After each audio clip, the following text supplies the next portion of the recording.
नमस्कार। आप सभी का मेरे YouTube चैनल इनर अवेकनिंग में हार्दिक स्वागत है। मैं डॉक्टर इंदुबाला सोनी आज आपको फिर लेकर चलती हूँ जर्नी टू अवेकन जागृति की यात्रा में। देखिए, जागृत चित्त सत्य की और स्वयं की खोज का द्वार है, लेकिन हम तो सोए हुए हैं और सोए हुए हम जो भी करेंगे उससे सत्य के, स्वयं के या आनंद के निकट कभी नहीं पहुंच सकते। सोया हुआ इंसान चाहे कितना भी सोचे कि वो कहीं पहुंच गया है, लेकिन वो कहीं पहुंचता नहीं है। अब प्रश्न ये उठता है कि कैसे हम इस सोई हुई चेतना को जगाएं, क्या करें, जागरण कहाँ से शुरू करें। तो इस जागरण का सूत्र है कि जो हमारे चारों तरफ फैला हुआ जगत है ना, उसके प्रति जागना, और यहीं से शुरुआत हमारी हो सकती है। तो जो बाहर के प्रति जागेगा वह धीरे धीरे अपने भीतर भी जागना शुरू हो जाता है, क्योंकि बाहर और भीतर कोई दो अलग चीज़ें नहीं हैं, एक ही चीज़ के दो छोर हैं।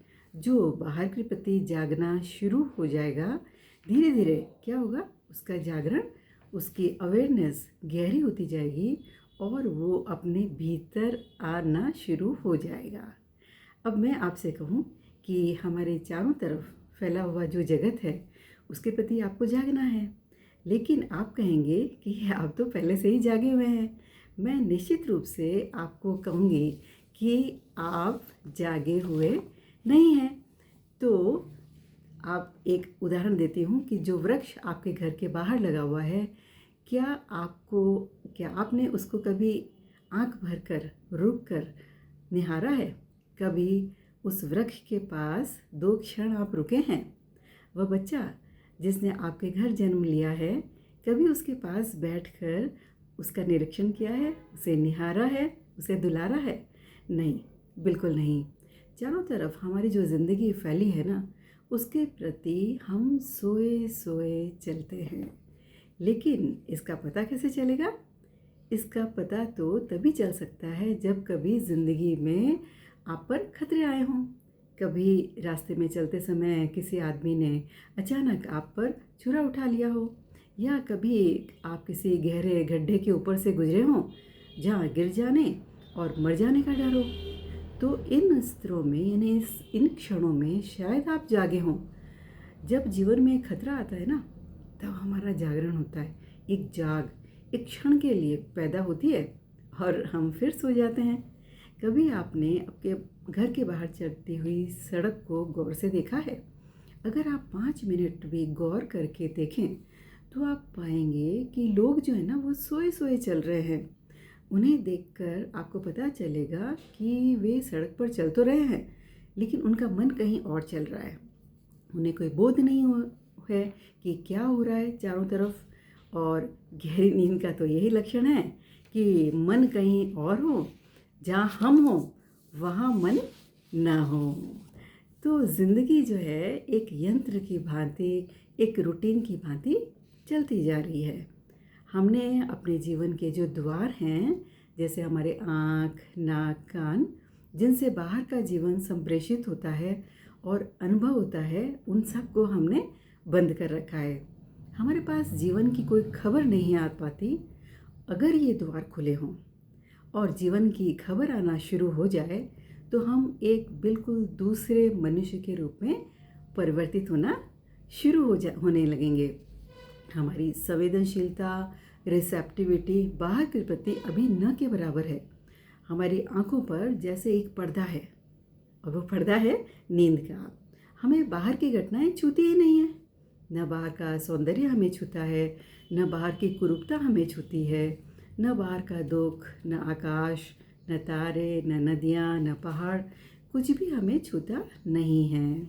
हम सब इनके पास से अंधे और बहरों की भांति निकल जाते हैं। हमें कुछ दिखाई नहीं पड़ता कि क्या हो रहा है। काश हमें दिखाई पड़ सके तो शायद हमारा जीवन दूसरा ही हो जाए। अब ये कैसे दिखाई पड़ेगा? इसके लिए बाहर के प्रति जागने की ज़रूरत है।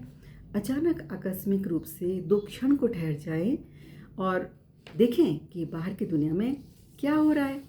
रास्ते पर चलते समय अचानक 2 क्षण के लिए रुक जाएं और देखिए कि वहाँ क्या हो रहा है।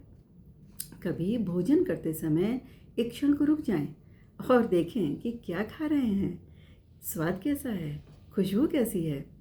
तो आप पाएंगे कि भीतर जैसे कोई चीज़ जागी।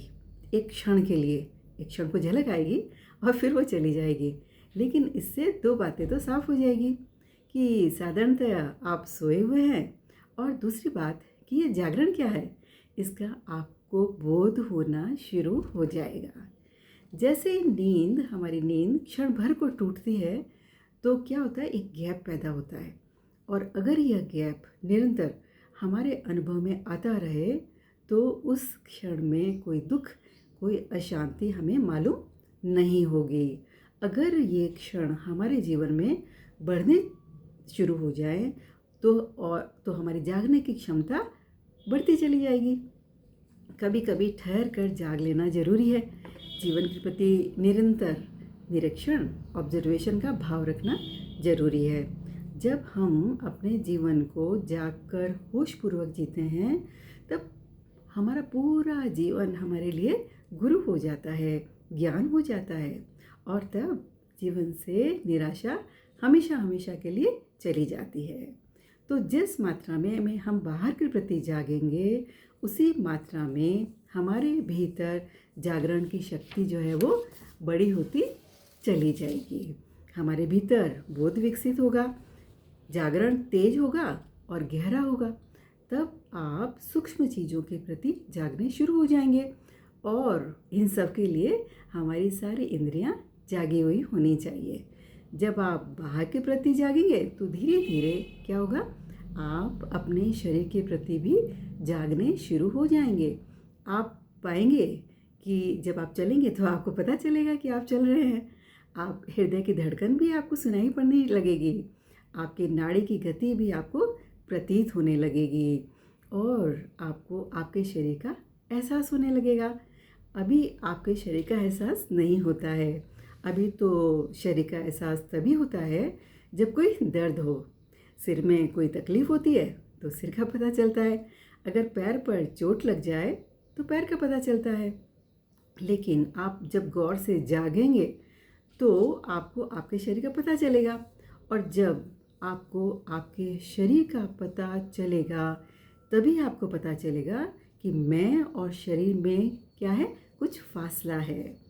मैं कुछ और हूँ और शरीर मैंने कपड़े की भांति ओढ़ा हुआ है।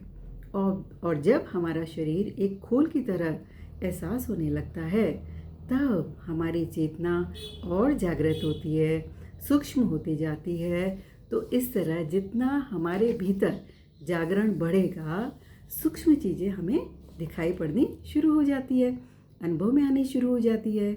दूसरों के विचार भी सुने जा सकते हैं, जाने जा सकते हैं। इसके लिए जागरण चाहिए, होश चाहिए हमारे भीतर। इस प्रकार हमने देखा कि इन 3 स्तरों पर जागना हमें शुरू करना है।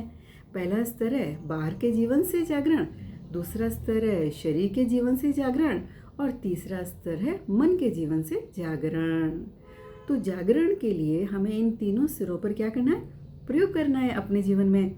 अगर इन तीनों स्तरों पर आप पूरी तरह से जाग जाएंगे तो क्या होगा, चौथा स्तर अपने आप आपको उपलब्ध हो जाएगा। और वह क्या है, वह है हमारा चैतन्य, कॉन्शियसनेस। वही आत्मा है, वही सत्य है। इसका स्वयं में अनुभव आत्मा का अनुभव है, इसका सब में अनुभव परमात्मा का अनुभव है। और जो स्वयं में इस आत्मा को जान लेता है वह सबके भीतर परमात्मा को जानने में समर्थ हो जाता है। आज बस इतना ही। हम फिर मिलेंगे साथियों नए विजडम, नए ज्ञान के साथ। धन्यवाद।